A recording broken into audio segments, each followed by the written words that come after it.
Where does Superman go when he wants to play cards by himself? The Fortress of Solitaire?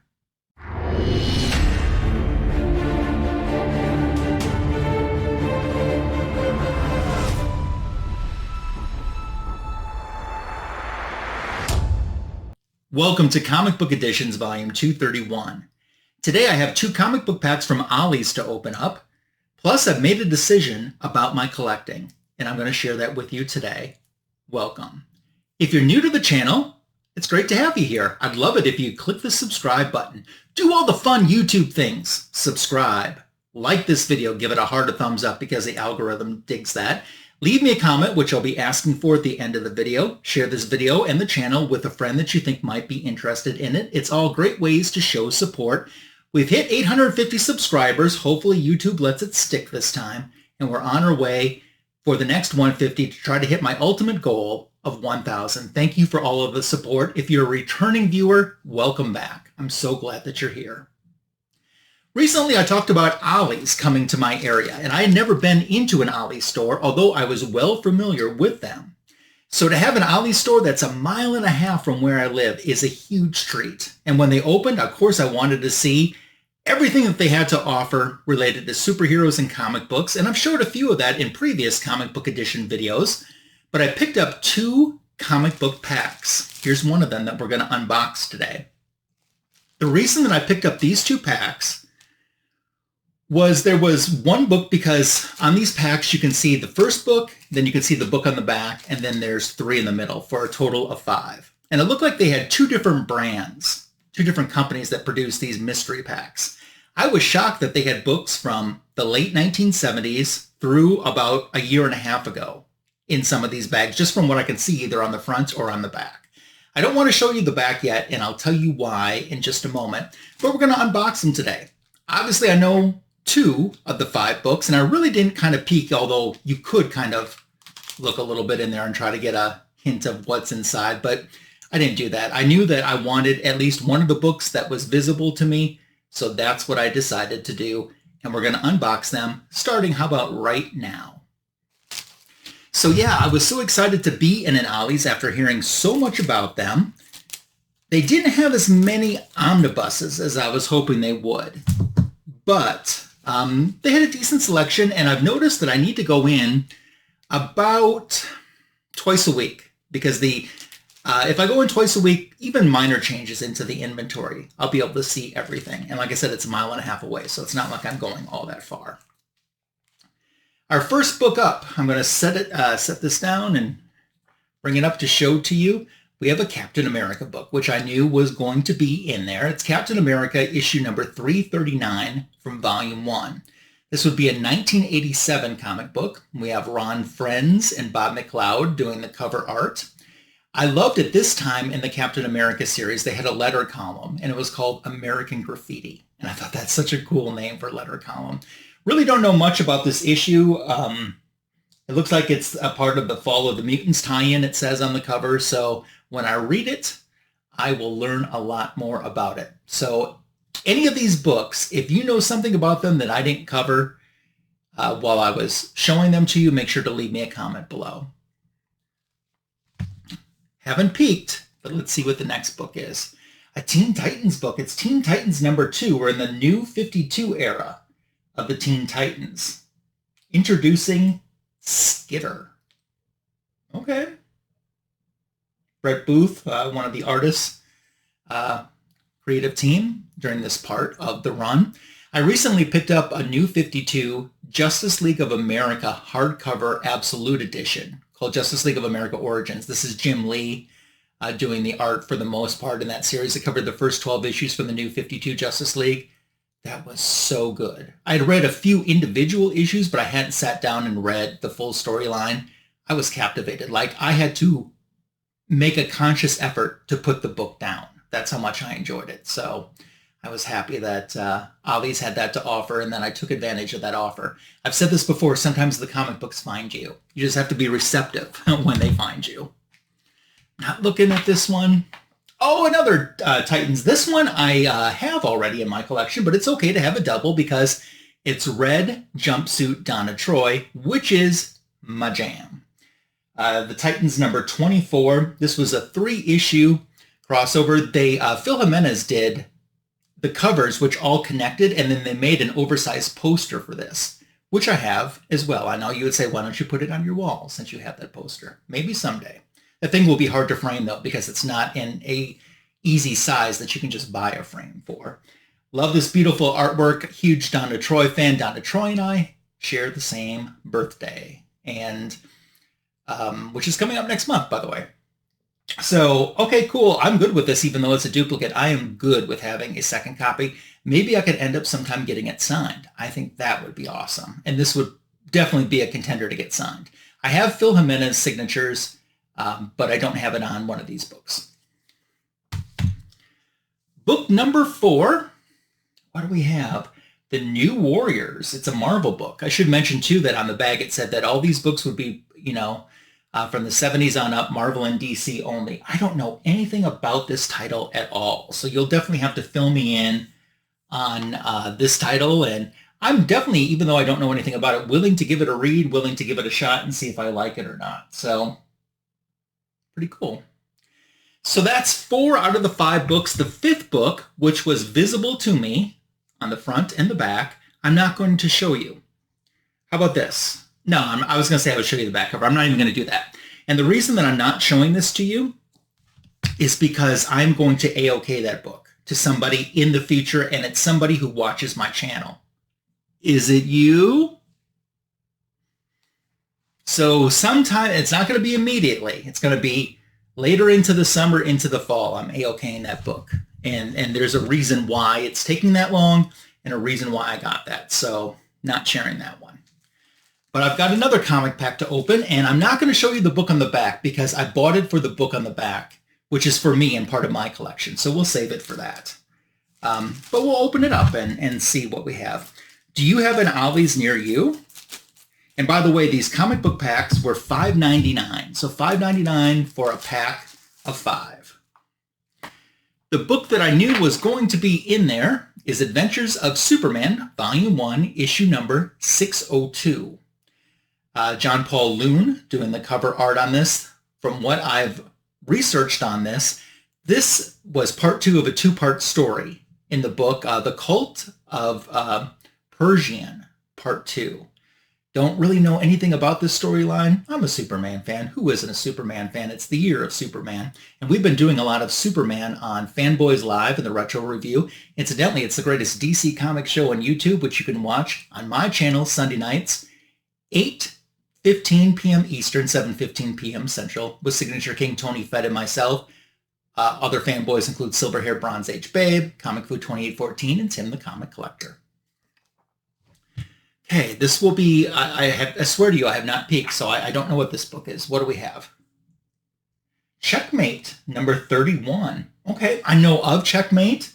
Some of these characters look familiar to me, but I don't know a whole lot about the title in general, the characters, or the issues. So this will be a good read for me. So, okay. Okay, I accidentally peeked a little bit because these books are face up, and I did see one, and I didn't know that this was in the pile, but there's a Flash comic book. I like Flash. This looks to be from Volume 2.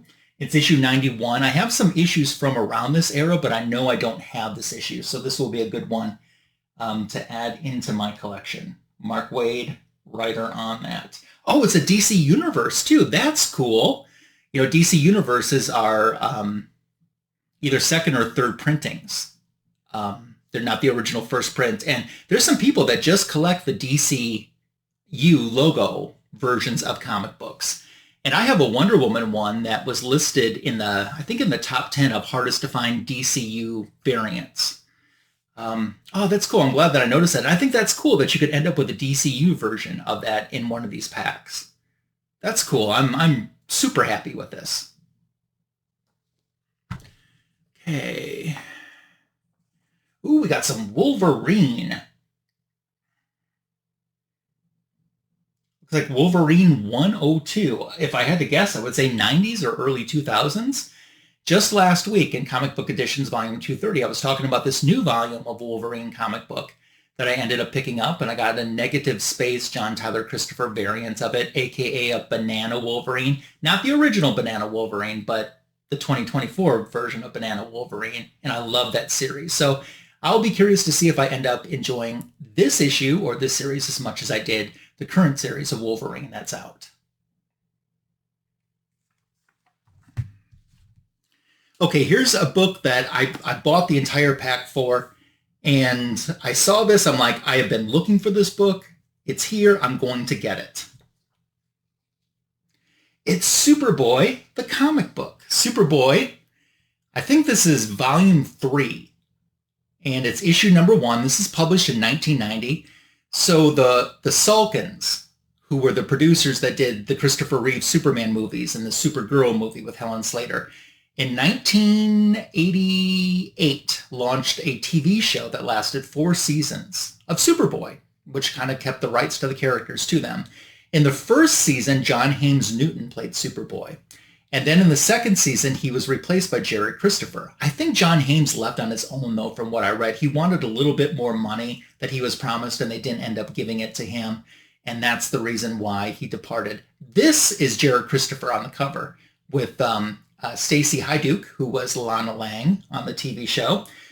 From what I understand, this photo image is not depicted anywhere in the actual comic book, which is okay. This would be a 1990 comic book. So the show had been on, like I said, it started in 88, and it wasn't until 90 that they started to try to capitalize on that. It was a syndicated show, and I do remember watching that. I don't have any fond memories of any specific episodes, but I do remember watching this.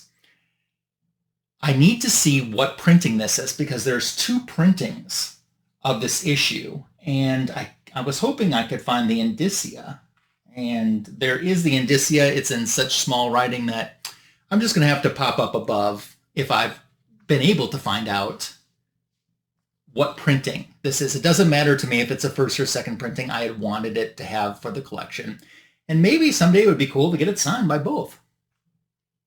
Would be kind of cool. So those are the comic books from my Ollies pack that I have to share with you today. Before we move on to our next topic, I want to remind you about our back issue of the week YouTube short. I'm celebrating International Women's History Month, and it dropped yesterday. I've been celebrating this all month long. I have Monica Rambeau as her time as Captain Marvel as the back issue of the week, so check that short out if you haven't already. We previously have had Catwoman last week as a back issue of the week to celebrate International Women's History Month, and Firestar the week before that. And we actually have 2 more to go because we get 5 Mondays this month. So look for more coming all month long, celebrating International Women's History Month. So now it's time to tell you about a decision that I've made in my comic book collecting. And I want to show some comic books as I do this. You might know that I try to show a lot, being a Wonder Woman collector, I don't show you every cover for Wonder Woman, the variant covers that you can find in any store. But if there's a store exclusive, or if there's an incentive cover, I try to show those, because maybe you don't see those, or maybe your shop doesn't get those in. I haven't showed any absolute Wonder Woman comic book incentives, exclusives, or variants. And I'm going to show the ones that I have in my collection right now as I talk about a decision that I've made. Let's get started. This is issue number 1. This is the Dan Panosian variant. And we got a very cool cover. Well, I like the blue lightning in the background as well. So the decision essentially that I've made, just to kind of throw it out there, I consider myself a completist. And I was planning on being a completist for the Absolute Wonder Woman title.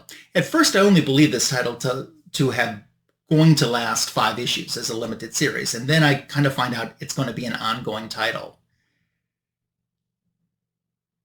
Trying to get all the covers for this, to be point blank honest with you, it became overwhelming and I knew I had to stop. So I did.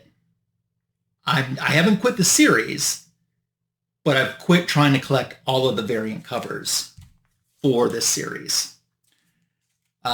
Jeff Dekal, this was a 1 in 50 incentive variant. They also did a second printing with just minimal trade dress as a variant, which kind of tease me off. Especially in 1 in 50, it's a great cover.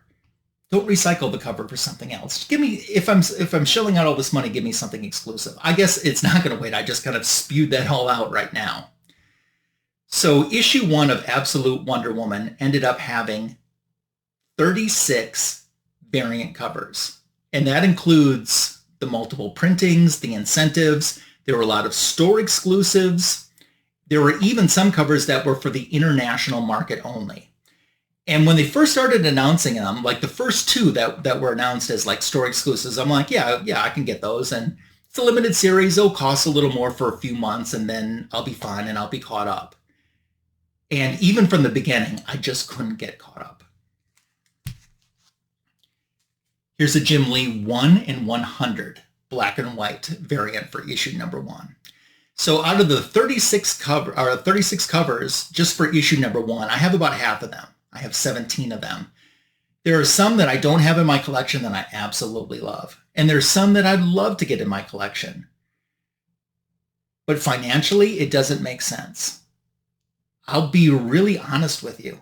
Between all of the Wonder Woman covers that I get for her main title and the Absolute Wonder Woman covers, trying to get all of them, not counting the store exclusives, and then maybe 1 or 2 other comic books, my bill was like over $200 a month, and I just couldn't do it. It was too much. It was stressing me out. Comic books aren't supposed to stress you out. They're not supposed to do that. This was a store exclusive that I had ordered. This is Ivan Talavera, and this was limited to 3,000 copies. I ended up getting this from the 616 Comics. And I got it in a bundle with another variant to this cover, which I'll show in just a moment. Like I said, comic books aren't supposed to stress you out, and it was. And I'm like, am I really a true Wonder Woman fan if I don't buy all of these? And it's a question I thought about for a few days. And I felt 2 different ways. I felt, yeah, I'm still a true Wonder Woman fan. And it would be different if this was the main title. And this isn't the main title. I mean, it's a good title and I enjoy it, but it is an Elseworlds title. Let's just admit that. It's an Elseworlds title, and it always will be. I like it. I enjoy reading it. But it's not the main Wonder Woman that I try to focus my collection on.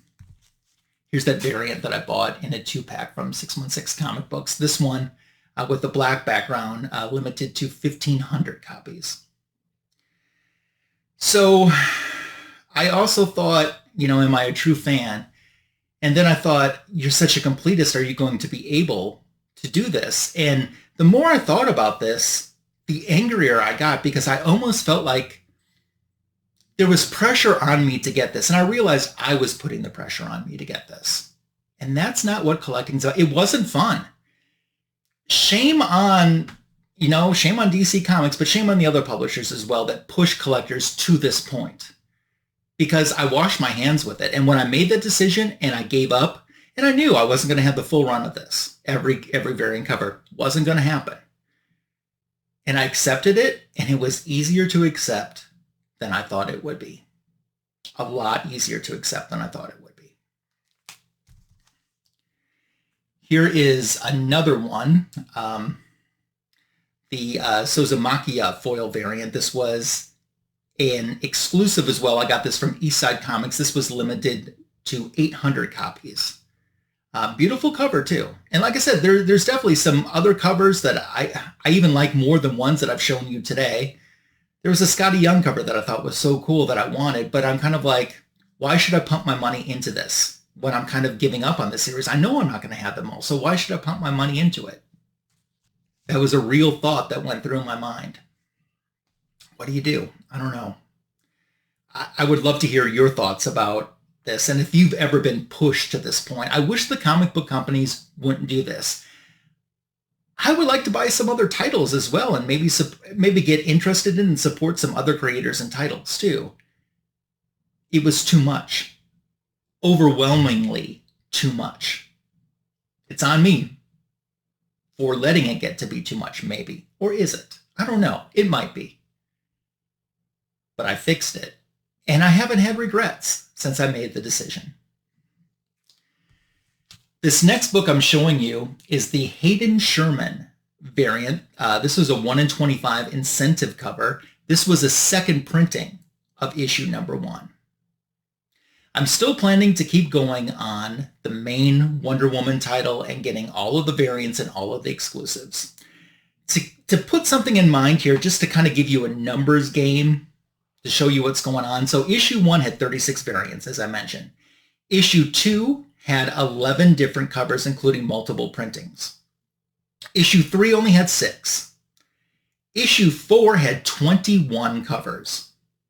So that's because, I think mostly because MegaCon was going on at that time, and everyone wanted to have their absolute Wonder Woman exclusive. And by the time that MegaCon rolled around, I had 0 regrets at that point. I was out, still enjoying reading the copy, and I buy 1 copy of a cover just so I can enjoy the story. Once in a blue moon, I might get 2. But issue 4 had 21 again. Issue 5 had 8 different covers. And that's the current issue. And then later this month, issue number 6 will come out with 7 different covers. I do like the International Women's Day variant by Jenny Frison, and I might end up picking that up along with maybe the main A cover. Right now, I've just kind of been doing the main A covers. But if you stop and think about it, start doing the math, we're at 80-some different issues that have been published for a series that's getting ready to have only be 6 issues in. It's too much. It's overwhelming. It's too much. With the economy that we have going on right now, it's too much. So it leads me to other questions like, I'm not big on the character Trinity, which is Steve and Diana's daughter. And she's got her own series coming out. Is it a mini-series or is it a full ongoing series? I hear conflicting reports about that too. I don't know. I don't know what I'm going to do with that. I've bought in some Trinity variant covers before and wasn't real happy with them. Not big on the character. I don't know. They might have pushed me to the point of going, I'm just not going to buy the series. Maybe, maybe not. If I had to make a decision right now, I'm leaning more towards no. By the way, I've been holding this up for a while and I haven't been telling you what this is. This is for issue number 2, the Matteo Scalera variant. This was a 1 in 25 incentive cover, like the red background. And one more I want to show you that's in my Absolute Wonder Woman collection, the Stephanie Hans 1 in 50 Virgin version. All they did on this is remove a little bit of writing here and the small minimal trade dress over here. This is an amazing cover, and I love this cover. And I have the version 2 with the minimal trade dress on it. That's so lazy to charge the upscaled price for a cover that you've just recycled. All you did is take off a few words. Really disappointed with that. It leaves a bad taste in my mouth, and it leaves an even worse taste in my wallet if you're listening or watching DC Comics. Just saying. Man, I must have put on my feisty jeans today. That's the decision I've made. What do you think about this decision? Have you ever been pushed to a decision like this? Are you surprised by my decision? I love to dialogue about all of that and the books that I showed in today's Comic Book Editions Volume 231 video. So make sure to leave me a comment below, as your comments are welcomed, encouraged, and appreciated. We talked about Fanboys Live and the Retro Review, greatest DC comic show on YouTube, Sunday nights. We talked about the back issue of the week. Last week, I did a JLA versus Avengers with John's Comics with Kids. There's a playlist archive for that on a folder archive here on my channel, so look for that. You're kind of caught up on what's going on with the channel. Thank you for spending your time today. And like I said, looking forward to, especially, I always enjoy reading your comments, but this week I especially look forward to seeing what you have to say. I feel like I've kind of carried this secret on my shoulder for a little while, and I've let it out today. So, yeah, curious about your feedback. So thank you for making it to the end of today's video. I look forward to catching up with you on Fanboys this upcoming weekend, and then another Comic Book Editions video next week. Until then, take care and be well. Bye for now.